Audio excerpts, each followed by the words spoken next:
the easiest predictor of somebody's future is their past. What we're going to do here is that we're going to basically try to work on a routine that you're going to stick to for a regular basis. And I'm going to break it down to a single day. Now, that single day can be done over the 7 days a week. It can be done 4 days a week, 2 days a week, or whatever you are able to commit to. So I'm going to break it down just on a normal regular day, okay? My intention here also is just to make sure I understand the last thing here is you work a job right now also, so I want to... Actually, yeah, I do work a job. I'm a bouncer at a strip club.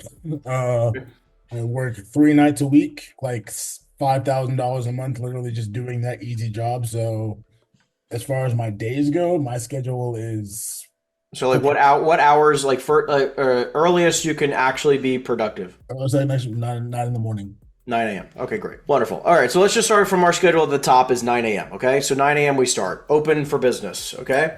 At 9 a.m., what I'm going to recommend going forward is that from 9 o'clock in the morning to about 9:15, I want you to think about this as this is not time to make your calls. This is not time to do anything else other than this is going to be a personal prep meeting with yourself. This is where you take a 30,000-foot view. You are a CEO of your company. Imagine sitting with 40 of your team members at a table where you're in charge and saying, hey, what gets to be handled today, no matter what? That's the whole purpose of and by the way, that could be 2 minutes. I don't care if it's 15, 2 minutes, 10 minutes, whatever. Every day I have a team meeting with my company. Every single person comes on, we chat, we go over what needs to be done today. This is going to be like, I started off with red flags. What is something that if it does not happen today, a deal might fall apart, a client might be pissed off, something might blow up. Okay. I need to handle that right away. Next, who do I have to call back today? So I go like, okay, well, I got to call this person today. I got to get an answer on this, or this. And then the last piece of this is what is currently in contract or to be in contract that I need to make sure I move the needle on, right? It's move the needle time. Last thing you can also talk about for your meeting is just like set every single day, 2 goals, 3 goals every single day. I want to have this completed by end of day today. Before I go to work, before I can take off for the night, right? Like make sure everything's done. What actually needs to be accomplished today? And you just write that down on one piece of paper, on a Post-it in your phone, doesn't matter where, you want to make sure it gets handled. From 9:15 on, which I would make sure that your lead list is already uploaded. So you got a lead list uploaded, everything's in your dialer already, you already are set up. So by 9:15 at the latest, you're going, right? You are already pressing start on the dialer by 9:15. So in Mojo Dialer, right? Mojo Dialer, and you can export a lead list from Reonomy. I haven't gotten Mojo Dialer yet, and since I'm with EXP, we don't have access to Reonomy anymore. Yeah, so you have Moody's now? Yeah, okay, what location are you based in? The Austin, Texas area. Austin, Texas. Okay. So what I'll be able to do is that I'll be able to send you a lead list to get you started. Okay. But everything else you can probably export from Moody's, or we can try to work on trying to get you a corporate account with Reonomy. Okay. Yeah. I know. I definitely want to do that, but right now I got some things that I gotta pay off. I mean, sure. My bills, I can easily pay my bills. My job. It's just like now some shit happened that I had to start paying more and more and more. Like my last. Apartment. I literally just moved about a month ago. My last apartment, they charged me like $3,000 for some bullshit. So I gotta pay that. I'm making like monthly payments on that, $500 a month, like the next 6 months that we work that out. But money's a little bit tied up right now. On top of that, I'm doing the payment plan with you. I'm doing also doing $250 a month for my fees for EXP. Yep. So understand. I got to figure out how much money I can put in this right now. Because the thing is with my job, also, I get paid off of tips. So I'm not 100% sure on how much I'm going to be bringing in every month. But then again, I'm investing in myself when it comes to coaching and real estate and just doing different things, trying to live a different life, working a new profession. Every dime that I put towards is going to be worth it. But I also realize that if I'm stressed out about finances, things ain't gonna go right. No, I of course I understand. And look, I see this as like you should be working a part-time job until you have deals that have closed. Your checking account is where you need it to be for the future, right? I'm planning on keeping this job for like the next 2 years simply because it's really, really easy money. And while I'm starting this, it's just gonna help me not have to really worrying about finances with clients and so it's just for a peace of mind thing. Because is it the red rose or the yellow rose by any chance? It's the red rose, actually. How do you know? I watch Kill Tony, so hey, actually, you know what's funny? I get free tickets Every No Monday, way. I get free tickets every Monday. Yeah. Okay. Yeah. If you ever come down to Austin, let me know. I'll We'll t- talk. I'm not. I'm being serious. I'm gonna take you up on that. I love Kill Tony. I watch it every Monday. I'm dead serious, man. Like, no, Yeah, it's a badass show, and I'm dude. trying to get. The show Henry Unfiltered was modeled because of that. So the one. Okay, Yeah. So nice. Nice. I love Yeah, it. yeah, but no, So it's literally badass. Yeah, it's crazy you knew about that. yeah. Right, But, small. I was gonna say I think it might be a small world, so I don't know. Might as well ask. So what we'll have you do is that again, we'll even have you jump on morning calls and everything like that. So we'll talk about that in a little bit, but let's specifically work on a schedule here. So the entire day while you're working on your schedule, you're going to spend the first 4 hours or so prospecting for new leads. And honestly, at the first, maybe even first 30-ish days, dude, your first 30 days, I would not even worry about anything else other than just prospecting for new seller leads. Mastering the phones, get a good understanding of the script, which you have a copy of my script book, by the way, or no? Not right now, but I have it downloaded. Okay, great. Use that script book. You're going to make sure the whole purpose of the next 30 days is just become confident on the phone when you're prospecting, because you're going to be pounding the phones along, every day. And by the way, the cool thing about cold calling, which another reason why I like it so much, is that you can multitask while you do it. And obviously you got to be paying attention, but if you want to be doing your, eventually you'll be doing follow-up calls while you're or doing follow-up text messages and emails while you're prospecting. You do, while you're prospecting, you can be making sure your CRM is organized. You can be doing a lot of things while you're calling, because most of the time you're just sitting there waiting for somebody to pick up and you don't want to just do nothing. Because at the end of the day, if hypothetically you do 4 or 5 or 6 hours worth of prospecting calls and you get 4 people to pick up the phone, which obviously it's random if people pick up or not. You don't want to all of a sudden have 5 hours of your day gone and you didn't do anything other than just wait for people to answer the phone. Prospecting is your main thing, right? Like that is like going to the gym and lifting weights. For bodybuilding, it's like eating right. It's like doing everything. Okay, prospecting the phone is like 90% of the game, because you need to create your own opportunities. Because when seller leads are like literally the most important possible thing. I guess let's relate that to diet. Okay, most important thing. If you don't do it, you don't have anything to build on. Buyers is like going to the gym, where you need them. You can't have a business without it, right? You need buyers to buy the product you find, right? You have the seller side of the business, so you're going to be prospecting to find sellers. And every time you're on the phone and you randomly come across somebody who goes, "Listen, Kalechi, you're a nice guy. I thank you for calling me, but I don't need to sell my property right now." You're like, I can completely respect that. Just out of curiosity, would you be totally against buying another property? Would you be totally against buying another property just like you have here at 123 Main Street? It's all part of the script, by the way. Perfectly. Actually, this is like the one thing that like really gravitated me towards your style, like who you are as a professional.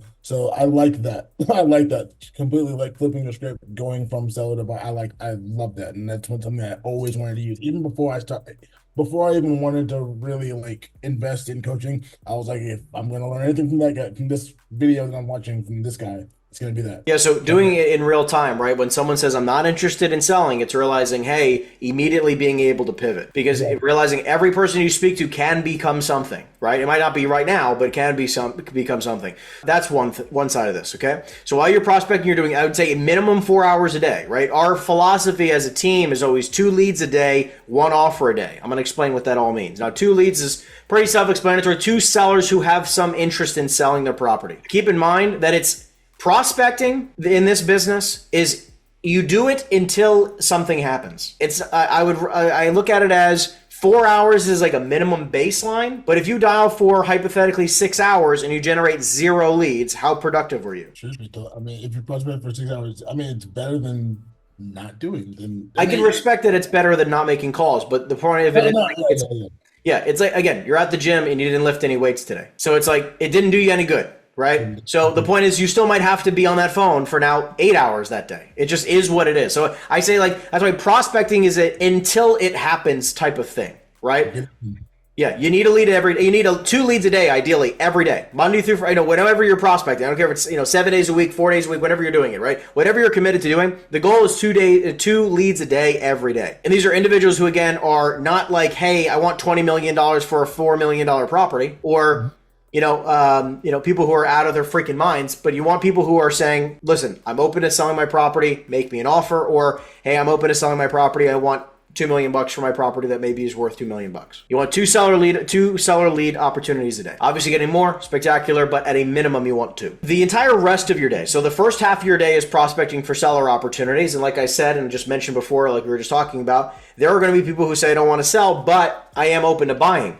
You need to also be building your buyers list. Because listen, not every buyer is built the same in commercial real estate. Like there are some buyers where you might only need 3 or 4 or 5 buyers on a VIP list, and you can make $1 million a year. You don't need thousands and thousands of buyers. You need good ones. You need 5 to 10 good ones to make a decent living. Because if you have like 5 to 10 guys who buy, maybe 2 to 5 properties a year, that's a lot of business, right? Especially if they're doing the majority of that with you. So the first half is prospecting in general, trying to generate those 2 seller leads, and of course, cultivating your buyer leads. The second half of your day is all about generation of offers, offer generation. So first half is first half of your day is lead generation of the leads that we just spoke about. The second half of the day is offer generation, which means you are now calling buyers and then trying to sell the deals you generated. Okay? So let me give you an example. You're prospecting. It's 11:30 in the morning. You've been dialing for a few hours. You just got on the phone with somebody and they say, listen, Kelechi, I'm open to selling my multifamily property.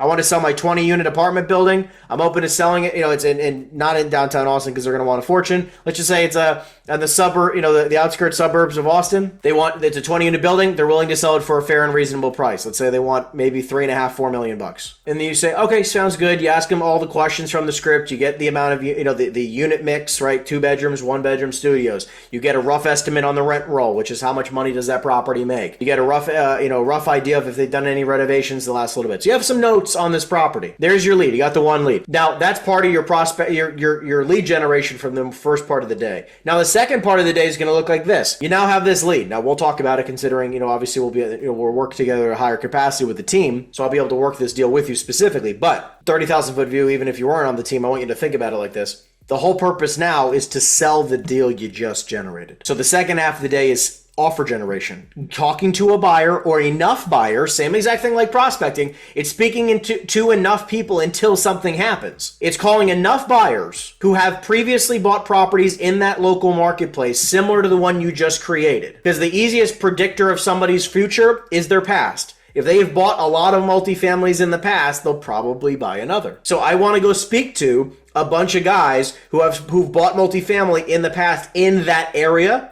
of this size. Because a couple of big mistakes that people make. Number one, they are speaking to a buyer. They provide them a deal that has nothing to do with their information. So they don't vet them enough, right? So they have a buyer and they say they don't ask the buyer enough questions. And this buyer is actually somebody who's looking for industrial properties. They want warehouses, but they're trying to sell them multifamily property. 1 mistake. 2, that buyer is not prepared to buy something today. They might be a great buyer in the past. They may have bought properties in the past. Maybe they just bought something, but maybe they don't have the money today or the need or the want to buy something today, right? And you're trying to sell this guy on buying a property when he may not have the money or the want to buy something right now. Number 3, the individual that you're working with is not the decision maker. You're speaking to a buyer who has a partner who actually has all the money and all the power in the decision making, but you're speaking to somebody who allegedly sounds like the decision maker. Number 4, they don't have the money. So this is somebody who hypothetically where, they could be a first-time investor, they could be a 30th time investor, but they don't have the money right now and you're trying to sell them on a deal.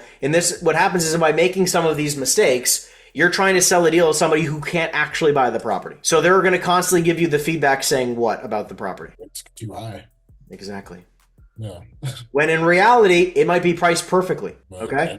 So correct. So that's why it's about speaking to enough of the right vetted buyers on a regular basis and trying to sell them the exact product they want. Because you'll have a much higher likelihood of selling that product when you speak to those people. Okay. But again, just like lead generation, you're going to have to probably speak to a number of these individuals and pitching them this deal in order to even make the deal happen. You're not going to call up one person one time and all of a sudden get a deal signed. Maybe, but that's not how we teach. We talk about literally calling enough buyers until a result happens, right? You do enough curls until you see results happen. You do enough dieting until you see the result happen, right? We don't just prospect for a little bit of a time and go, where the hell's my deal? Literally, commercial real estate boils down to those 2 things. Lead generation of seller and buyer leads, people who would like to transact, right? Whether sellers looking to sell their property, buyers looking to acquire property. And then the second half of the day, which is just offer generation, which is now matching those individuals. Taking a lead you just generated, a seller lead, and a property where a seller is interested in selling,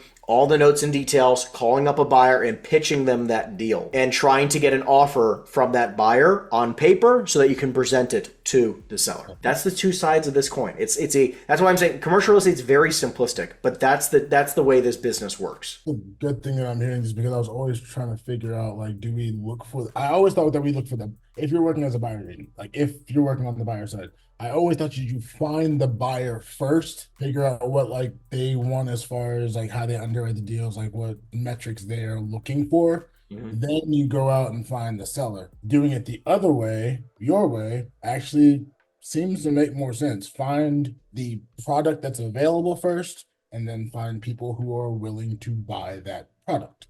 Correct. Yeah. Because our business, the gasoline of our business is seller leads. Yeah. That is the gasoline of our business. Okay. Because I'll say it to you like this. If you can play both sides of the coin. Okay. Great. Let's start with the buyer. If you have an unbelievable buyer, you have Blackstone in your back pocket. Okay. They will buy anything of X criteria, unlimited money. Sure. That's incredibly valuable, but it's much harder than go find the product. Your dilemma is that now you don't have any product and now you have to go find something. Where instead, I like it where it's like, hey, I've already found something good. This deal makes sense. I've got a property, a seller lead who wants to sell their property for a fair and reasonable price. It is much easier to then go to the marketplace and ask for a buyer to buy something that's fair and reasonable versus having a buyer who will buy specific X criteria and now having to try to go find it. Yeah. I see it as, because the most valuable thing commercial realtors have is our connection to a multitude of great deals. The value we provide, like that I provide, or you provide, or any commercial broker should be providing, and especially investment sales,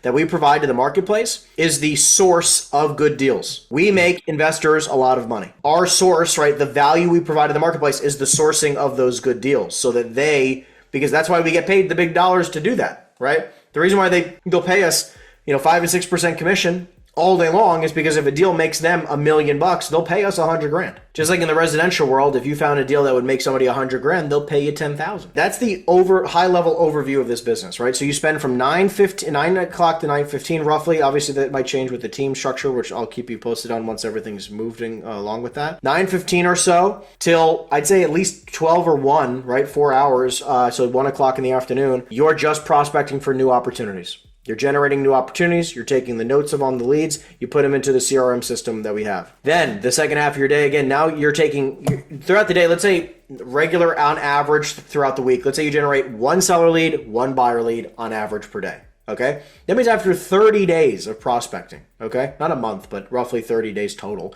you have 30 seller leads and 30 buyer leads. Now let's just say of the 30 seller leads you generated, 25 of them are garbage, right? 25 of them said, I want $1 gajillion for my property when it's just stupidly overpriced, probably not going to sell it. And then 5 of them are roughly going to be fairly appropriately priced. And all you need to do is then speak to the 30 individuals that you've generated, right? Get the criteria in which what they're looking for, right? We'll vet them. I'm actually custom creating a current buyer script here, but I will do that with you privately. But essentially it sounds just like this. It's like, Kalechi, tell me about your portfolio, right? What do you own currently, right? You try to get an idea of what they currently own because, again, past is predicting a future. So I understand what you own. Oh, I own, a couple dozen apartment buildings. Great. This guy's probably going to be an easy guy to sell apartments to. What kind of, what size apartment buildings do you own? Well, everything I own is between 10 and 40 units. Okay, great.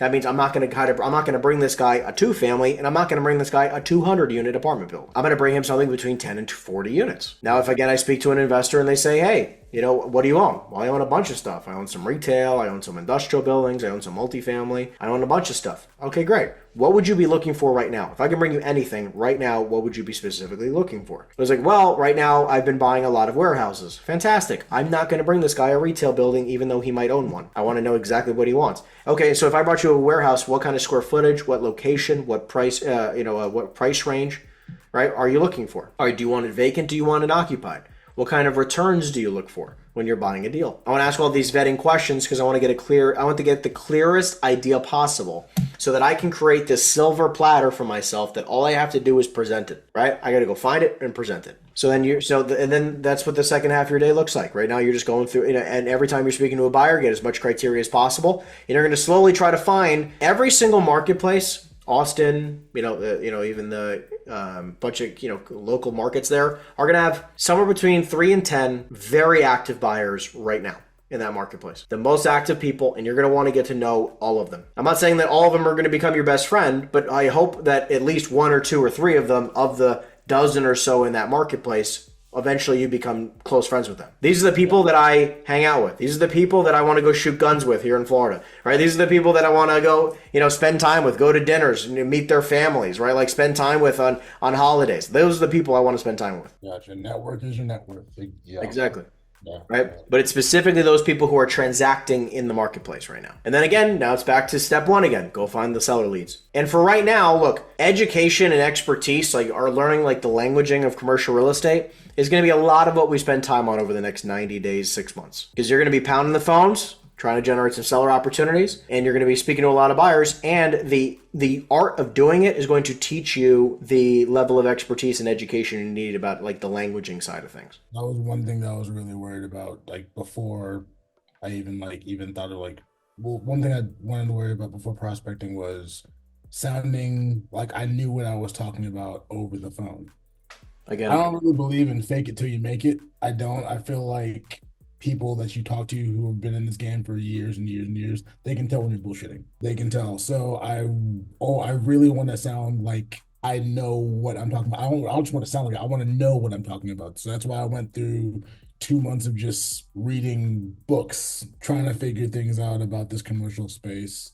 yeah, I also I like to shift your mindset where it's like I'm not talking about fake it till you make it, but I am saying giving it your best in the meantime. Because listen, everyone has started from zero. And the biggest reason why people don't grow faster is because they're too worried about how they sound or how they look or how they, come off to other people. I can't even tell you how many times I've screwed up a conversation out of the millions of cold calls that I've been a part of. I can tell you that I have not had a perfect phone call on every single one of them. So it's like, even I can have a bad call, right? So where it's like, it's okay to have a bad call or a few of them, which is why at the beginning of your career, I'd highly recommend that once we choose an asset class, which we can talk about, that you want to focus on a little bit, you don't start on trying to talk to the biggest properties in the marketplace. You don't go straight to trying to compete in Mr. Olympia. Yeah. So it's like, we got to start with the tiny little stuff and go screw it up. Like if you're going to call multifamily, great. Call a bunch of 3s, 4s, 5, 6 unit deals all over the state. Who cares what happens to it? It doesn't matter. Just prospect the whole state, bunch of small stuff, right? You can start with obviously in Austin and you slowly grow it out. You don't just start calling as far as freaking heck away as possible, right? But you start calling the small stuff if you were going to start calling multifamily. And then over the course of the next 30, 60, 90 days, start building up some confidence. And then all of a sudden, you can start prospecting the 10 unit, 20 units, 50 unit deals. And you're like, okay, I can sound intelligent when I'm talking to these people, so I can hold a conversation. Pretty much treat the small deals like practice. Pretty much. Exactly. Yeah. And remember, everybody's just like you, man, right? Everyone's just like me, right? Just a bunch of, average everyday people, right? I'm an average everyday person. You're calling me up about my property or me vice versa, right? It's like, it's not like no one's special here. So it's like, look, and to be honest, most of the time they've gotten phone calls before. So it's not like you're the first person in history to ever call them about selling selling them the idea of selling the property. What other questions do you have for me right now? I don't really have too many questions because you're very, very thorough in what you say. I don't really have too many questions. I'm ready to go.